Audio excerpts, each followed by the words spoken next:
ሰሞኑን አዲስ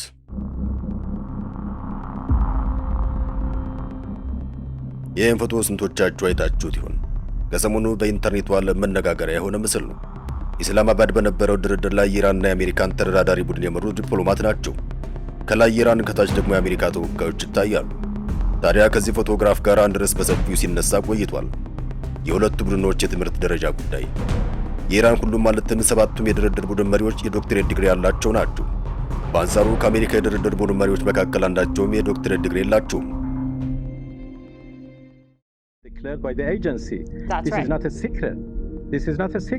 ለምሳሌ ጥቂቱን ለማንሳት ከጦርነቱ በኋላ የዲፕሎማሲው ዓለም መልክ የሆኑት አባስ አራግቺ በፖለቲካል ሳይንስ ከእንግሊዙ ኬንት ዩኒቨርሲቲ ፒኤችዲ አላቸው። ሁለተኛ ዲግሪያቸውን የሰሩት በፖለቲካል ሳይንስ ነው። ሁለተኛው ማጅራ ባንች ናቸው። እኚህ ሰው በፖለቲካል ሳይንስ ከኖቲንጋም ዩኒቨርሲቲ ዶክትሬት ዲግሪ አላቸው። ሁለተኛ ዲግሪያቸውን በኢንጂነሪንግ ሰርተዋል። ሶስተኛውና ቡድኑን በዋና መሪነት ይዘው ፓኪስታን የገቡት መሐመድ ባጋር ጋሊባፍ የኢራን አፈ ጉባኤ ሲሆኑ በፖለቲካል ጂኦግራፊ የዶክትሬት ዲግሪ አላቸው። ሁለተኛ ዲግሪያቸውን በሁማን ጂኦግራፊ ሰርተዋል። ፕሮፌሽናል አየር በረራ ትምህርት ወስደው የጦር አውሮፕላን እንዲሁም የህዝብ ማመላለሻ አውሮፕላን የማብረር ፍቃድ አላቸው። ኤርባስ የተባለውን ግዙፍ አውሮፕላን ማብረር ይችላሉ። ሰላም ጤና ይስጥልን ውድ ፈታደል ቤተሰቦች፣ ሰሞኑን አዲስ የተሰኘው በሳምንቱ አጋማሽ ሁሌ ቀን ወደ እናንተ የሚቀርብ መሰናዶ ነው። ሰሞኑን አየሩ ላይ ምን ይነፍሳል፣ በአገሩ ምን ይወራል፣ ዓለም እንዴት እየሆነች ነው ብለን የሰሞኑን መረጃዎች ባጭሩ እናደርሳችኋለን። የዛሬን በኢራን አሜሪካ የዲፕሎማቶች የትምህርት ደረጃ ጀምረነዋል።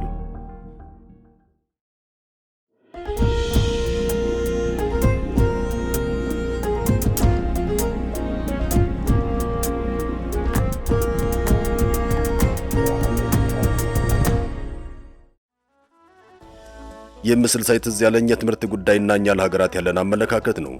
በዓለማችን ላይ ከፍተኛ የተማረ ሰው ቁጥር ያላቸው ሀገራት የምናስባቸው ቅንጦቹ ዘመናዎቹ ሀገራት አይደሉም።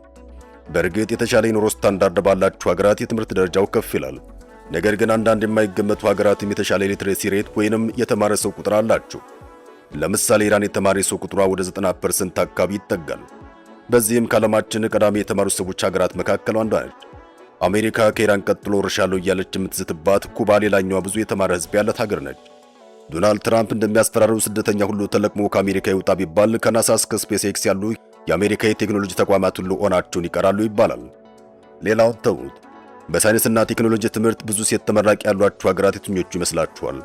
የሴቶች መብትና ነጻነት የተከበረባቸው እነዚያ የምዕራባውያን ሀገራት ተገላልጠውና ተፈጥሯቸውን ቀይረው መገኘት እንደ ስልጣን የሚመለከቱ ሀገራት የሴቶችን መብት በመርገጥ ከሚከሰሱ ሀገራት ጋር ሲነጻጸሩ የትኞቹ ሴቶቻቸውን በሳይንስ በብቃት የሚቀድሙ ይመስላችኋል?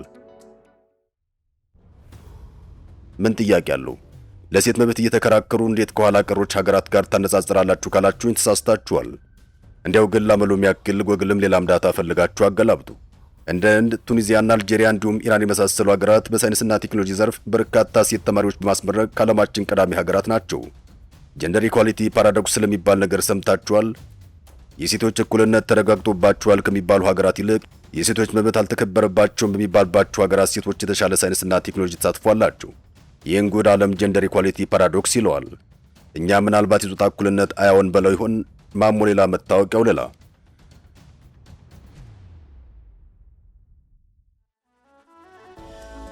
ወደ ሀገር ቤት እንመለስ። ተወዳጁ ድምፃዊ ቴዎድሮስ ካሳሁን ወይም ቴዲ አፍሮ አዲስ አልበም ገና ሳይወጣ ሀገሩን እያመሰው ነው። ኢቶሪካ የሚል ስም መጠሪያ የተሰጠ የድምፃዊ አልበም ከመንግስት ሹማምንት እስከ ተራው ህዝብ ድረስ ለሁለት ከፍሎ እያነታረከው ይገኛል። ሙዚቃው አልተደመጠም። ድምፃዊ ስለ ሙዚቃ ያለው ነገር የለም። ልክ እንደ ታታሪው ጉንዳን ስራውን ሲጨርስ አምጥቶ ጣል አድርጎብስ ነው። የሚናከስ ውሻ ይጮህ የሚባል የለ። የሚናከስ ውሻና ጉንዳን ዝምተኛ ናቸው። አንዳንድ ሰዎች እንዲህ ናቸው። ስራቸው በቂ ሲሆን እነሱ ዝምተኛ ናቸው። ከካሙዙ ካሳ እስከ ነብዩ ባየ፣ ከኢናት ዘውዴ እስከ ይፍቱ አንዋር፣ ከአብርሃም ወልዴ እስከ ታማኝ በየነ ዕለተ ሐሙስ በሚወጣው አልበም ዋዜማ ድረስ እያልተባለ የለም። በአርቲስት ቴሌቪዥን በኩል ይደረግ የነበረው ጋዜጣዊ መግለጫ ተሰርዟል።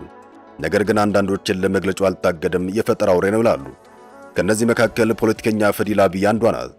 ህዝብ በአንጻሩ መግለጫ አያስፈልገንም፣ ገና ድሮ ወሬውን ሰምተናል ብሎ ቲሸርት መልበስ ጀምሯል። ማህበራዊ መገናኛ ብዙሃኑ ኢቶሪካ ይላል። ከዚህ ሁሉ ጩኸት መሃል አንዱን እንጋብዛችሁ።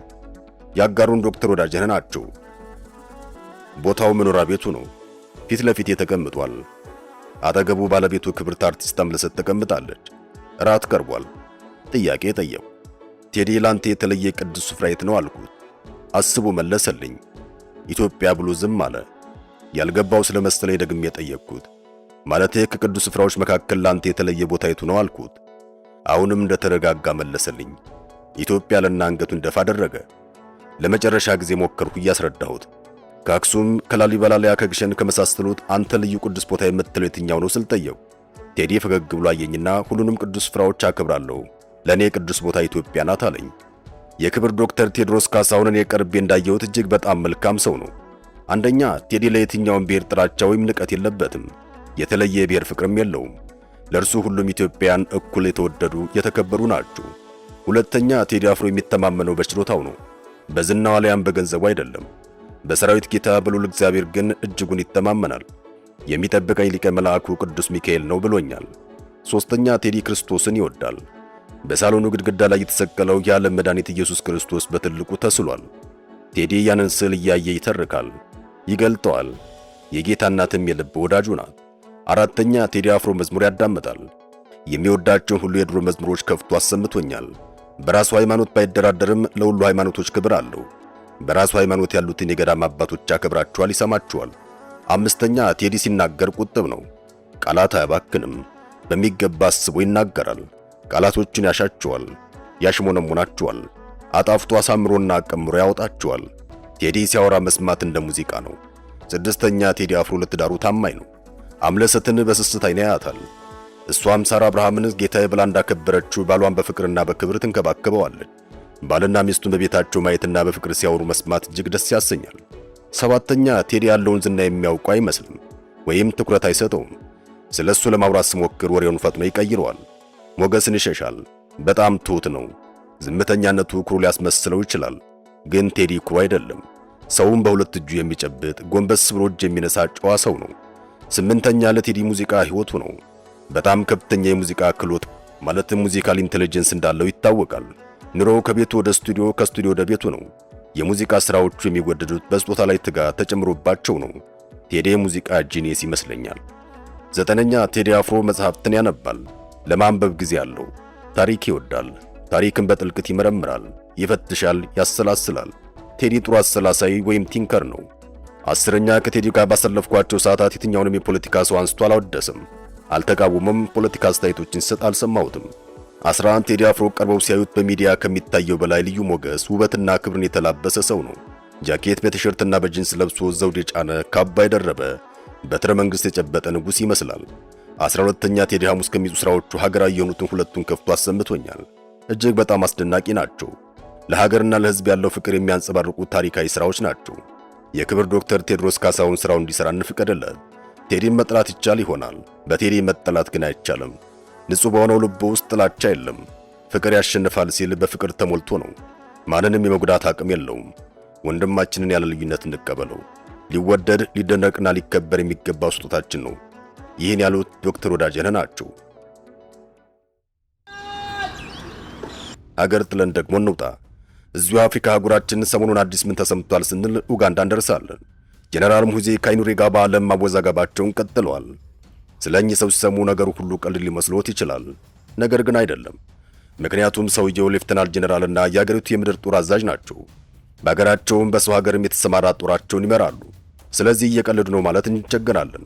ከቀናት በፊት ተንበርክኮ ጮኛውን ታገብኛለሽ ወይ የሚል ወንድ ካየው ጉዱ ፈላ ብሎ ነበር። ከወራት በፊት አንድ እስራኤል አንዴ ደግሞ ኢራን እያነሳ ልዘምትባቸው ነው የሚል መልእክት ያስተላልፍ ነበር። አሁን ደግሞ በነ ኤርዶዋን ሀገር ቱርክ ላይ በሰነዘረው ያልተለመደ ጥያቄና ማስጠንቀቂያ ዓለም አቀፍ ትኩረት ስቧል። $1 billion and the most beautiful woman in that country as his wife. ጀነራሉ በማህበራዊ ትስስር ገጻቸው ላይ ባሰፈሩት መልእክት ቱርክ ለዩጋንዳ $1 ቢሊዮን ካሳ እንድትከፍል የጠየቀ ሲሆን ለዚህ እንደ ምክንያት ያቀረበው ኡጋንዳ በሶማሊያ ሰላም ለማስከበር በከፈለች መስዋዕትነት ቱርክ በኢኮኖሚ ተጠቃሚ ሆናለች የሚል መከራከሪያ ነው። ከገንዘብ ጥያቄው በተጨማሪ ከሀገሪቱ እጅግ ቆንጆ የሆነችውን ሴት ሚስት ማድረግ እፈልጋለሁ የሚል አነጋጋሪ የግል ፍላጎትን ገልጿል። ጀነራል ሙሃዚ ቱርክ እነዚህን ጥያቄዎች በ30 ቀናት ውስጥ ካልፈጸመች የሚከተሉትን እርምጃዎች ይወስዳሉ ሲል ዝቷል። የመጀመሪያው በካምፓላ የሚገኘውን የቱርክ ኤምባሲ ይዘጋለሁ አለ። ሁለተኛ የቱርክ አየር መንገድን ወደ ዩጋንዳ እንዳይበር ማገድ። ሶስተኛው ማንም አይነት ዲፕሎማሲያዊ ግንኙነት ማቋረጥ። ይህ ድርጊት በሁለቱ ሀገራት መካከል የቆየውን ዲፕሎማሲያዊ መሻከር የሚያሳይ ሲሆን በተለይ ዩጋንዳ ከቱርክ ኩባንያ ጋር የነበራትን $1 ቢሊዮን የባቡር መስመር ስምምነት ሰርዛ ወደ ቻይና ማዙሯም ብሎም ቱርክ ተቺዎችን አሳልፋ ለመስጠት ፈቃደኛ ለመሆኗ ለግጭቱ ዋና መንስኤ እንደሆነ ይታመናል። ጀነራል ሙዓዜ ከዚህ ቀደም መሰል አወዛጋቢ የዲፕሎማሲ መልእክቶችን በማህበራዊ ገጹ በማጋራት ይታወቃል። የኡጋንዳ መንግስት እስካሁን በጉዳይ ላይ ሰጠው ይፋዊ ምላሽ የለም። ጀነራሉ ገና $1 ቢሊዮን ዶላራቸውና ቆንጆ ቱርካዊ ሚስታቸውን በተስፋ እየተጠባበቁ ነው። አፍሪካን እንሻገርና ፓሲፊክን አቋርጠን አሜሪካ እንግባ። ፕሮፌሰር ኃይሌ ገሪማ በአንድ ወቅት ሁሉም ስለ ጦርነት ያወራል፣ አንዳቸውም ግን ለጦርነት ልጃቸውን አይልኩም ሲሉ ተናግረው ነበር። ከቀናት በፊት ሴንድ ባሮን የሚልክ የአሜሪካ ፕሬዝዳንት ልጃቸው ባሮንን ወደ ኢራን አውደ ውጊያዎች እንዲልኩ የሚጠይቅ ዘመቻ ተጀምሮ ነበር። ልጁ በአንጻሩ በኢራን ጦርነት ወቅት በስቶክ ማርኬት ከፍተኛ ትርፍ ማግኘቱ ተሰምቷል። አሁን ደግሞ እልፍ የአሜሪካ ወታደሮች የሆርሙዝ ሰርጥን ለመዝጋት ወደ መካከለኛው ምስራቅ በሚላኩበት በዚህ ጊዜ እሱ አዲስ የንግድ ዓለም ውስጥ እንደገባ የሰማነው ሰሞኑን ነው። የፕሬዝዳንት ዶናልድ ትራምፕ የመጨረሻ ልጅ የሆነው ባሮት ትራምፕ ከ4 የንግድ አጋሮቹ ጋር በመሆን የመሰረተው አዲስ የመጠጥ ኩባንያ የመጀመሪያ ውጤት ለገበያ ሊቀርብ መሆኑ ተሰምቷል።